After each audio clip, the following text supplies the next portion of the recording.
ప్రస్తుతం ఇండస్ట్రీలో hot topic ఏంటంటే సమంత నాగచైతన్యల ప్రేమ వ్యవహారమే. వీరిద్దరికీ ఎప్పటి నుండో రిలేషన్ ఉంది.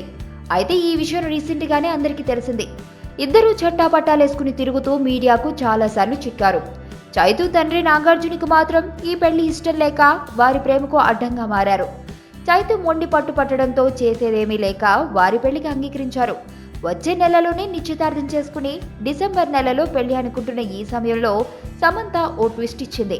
తనకు అప్పుడే పెళ్లి చేసుకునే ఉద్దేశం లేదని, ఓ ఏడాది కాలం పాటు సింగిల్గా ఉండాలని నిర్ణయించుకున్నట్లుగా ఓ మీడియా ప్రతినిధికి సంకేతాలు పంపించినట్లుగా వినికిడి. ప్రేమ పెళ్లి అంటూ అందరికీ షాక్ ఇచ్చిన శామ్ అప్పుడే పెళ్లికి సిద్ధంగా లేనని మరో ట్విస్ట్ ఇచ్చింది. వీరి ప్రేమ వ్యవహారం ఇంకెన్ని మలుపులు తీసుకుంటుందో చూడాలి. బలవంతుడు బలహీనుణ్ణి భయపెట్టి బతకడం ఆనవాయితీ.